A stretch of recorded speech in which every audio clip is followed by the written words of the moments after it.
Jadi di video sebelumnya saya mengatakan bahwa foton itu tidak punya massa, salah satu alasannya karena foton selalu bergerak.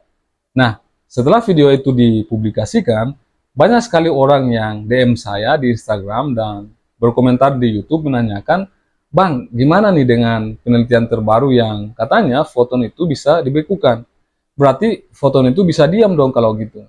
Nah, ini pertanyaan yang sangat menarik, tapi apakah cahaya benar-benar bisa dibekukan? Mari kita bahas.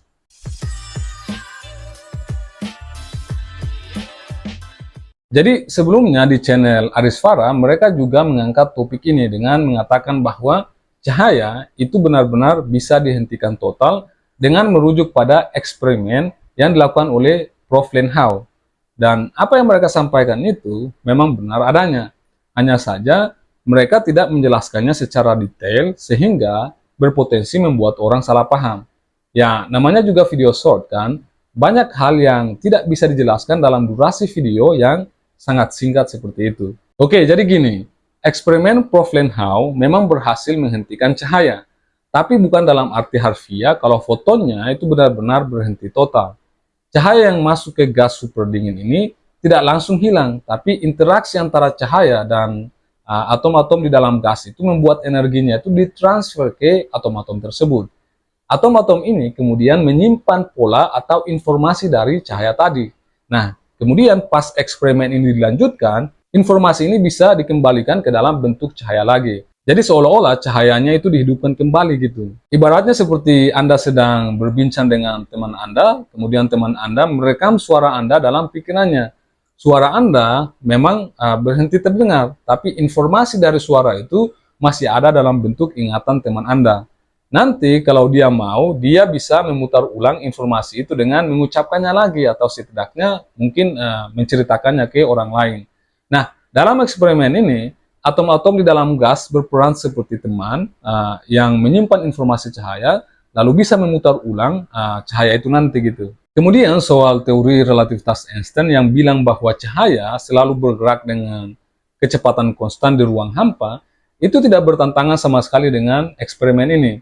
Eksperimen ini tidak dilakukan di ruang vakum atau ruang hampa, tapi di dalam gas dengan kondisi yang sangat ekstrim yang kita sebut sebagai Bose-Einstein condensate. Cahaya di ruang vakum itu selalu bergerak dengan kecepatan 300.000 km per detik. Tapi kalau masuk ke medium tertentu, kecepatannya itu bisa berubah, yakni cahaya bisa melambat gitu. Well, tentu saja ini bukan sesuatu yang sangat unik ya. Bahkan anak SMA yang belajar fisika dasar itu juga tahu akan hal ini. Mereka telah belajar bahwa cahaya itu bisa melambat ketika melewati medium yang berbeda. Contoh sederhananya, cahaya yang masuk ke medium yang berbeda seperti air atau kaca, itu kecepatannya menjadi lebih lambat dibandingkan dengan kecepatan cahaya ketika bergerak di udara atau di ruang hampa.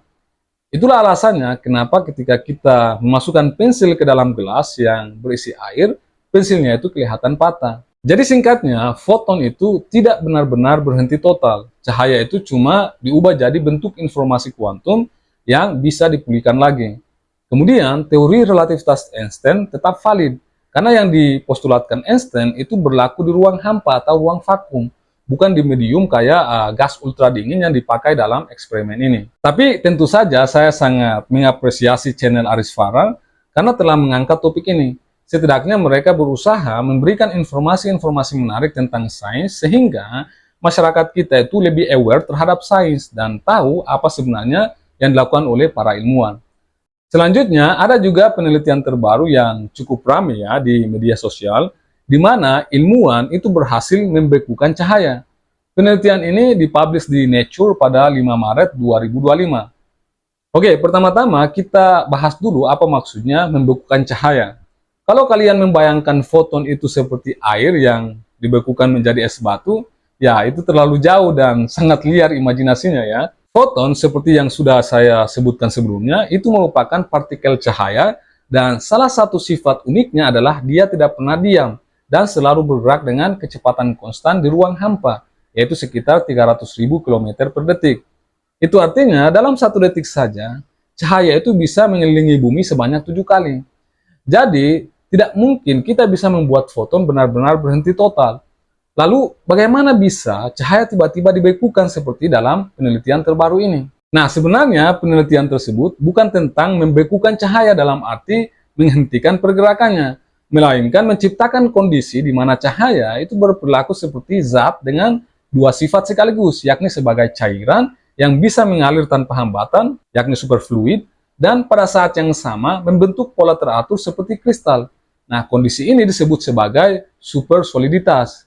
Wait, apa itu supersoliditas? Nah, supersoliditas adalah keadaan di mana suatu zat memiliki sifat superfluid, yakni bisa mengalir tanpa hambatan, tetapi juga memiliki keteraturan kristal seperti benda padat. Biasanya konsep ini ditemukan dalam dunia atom ultra dingin, misalnya pada gas atom yang didinginkan mendekati suhu nol mutlak gitu, yakni minus 273,15 derajat Celcius. Namun dalam penelitian terbaru ini, para ilmuwan berhasil menciptakan kondisi serupa menggunakan cahaya. Dengan kata lain, mereka berhasil membuat cahaya berperilaku seperti supersolid. Di satu sisi bisa mengalir bebas, tetapi di sisi lain tetap memiliki keteraturan seperti kristal. Lalu pertanyaannya adalah, bagaimana hal ini bisa terjadi pada cahaya? Disinilah peran sesuatu yang disebut polariton. Polariton adalah kuasi partikel, alias partikel gabungan antara cahaya dan eksiton. Wait, maksudnya apa lagi nih eksiton? Banyak sekali ya kata-kata teknis yang digunakan dalam penelitian ini. Tapi tenang, saya akan coba jelaskan sesederhana mungkin.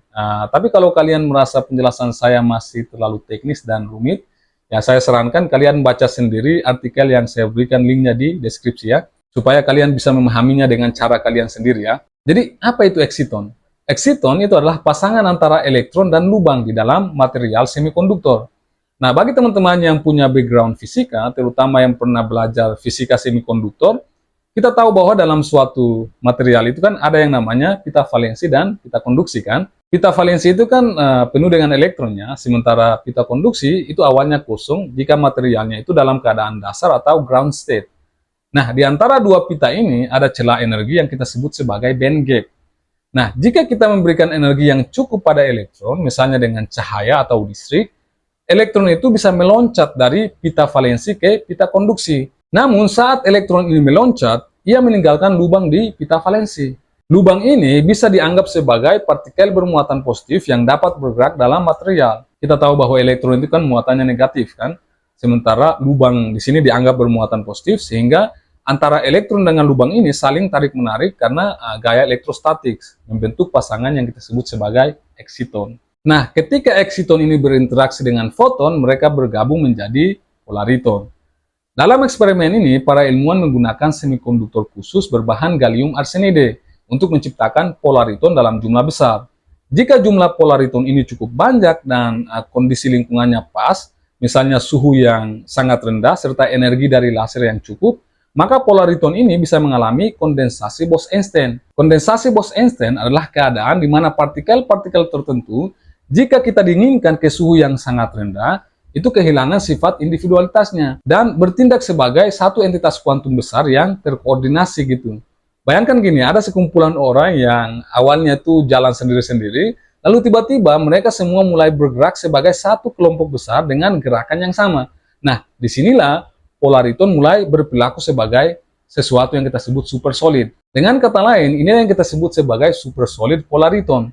Sebuah keadaan di mana polariton dapat mengalir bebas tanpa hambatan, yakni superfluid, tetapi juga tetap memiliki pola keteraturan seperti kristal. Karena polariton ini adalah kombinasi cahaya dan materi, bisa dibilang para ilmuwan telah menciptakan supersolid dari cahaya. Lalu, apakah itu artinya cahaya benar-benar bisa berhenti? Jawabannya seperti yang sudah saya sebutkan di awal tadi, tidak.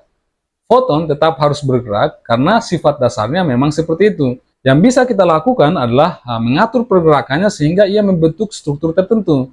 Jadi, istilah membekukan cahaya itu hanyalah istilah metaforis, bukan berarti foton benar-benar diam atau bisa dihentikan. Kemudian Anda mungkin bertanya, apa gunanya penelitian ini? Well, penelitian ini mungkin bisa menjadi awal untuk teknologi baru di bidang komputasi kuantum dan pemrosesan informasi optik.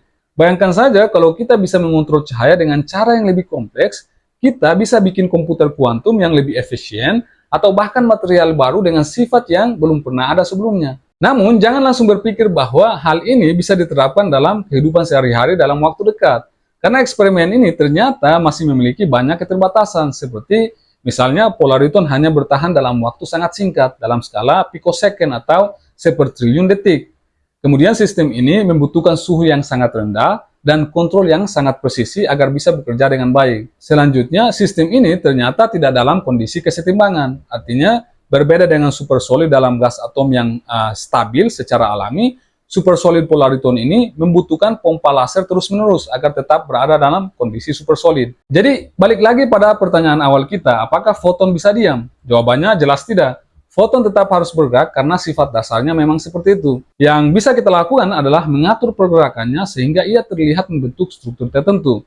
Penelitian ini lebih menunjukkan bagaimana kita bisa menciptakan fenomena baru dalam dunia kuantum yang melibatkan cahaya, bukan benar-benar membekukan foton seperti es batu.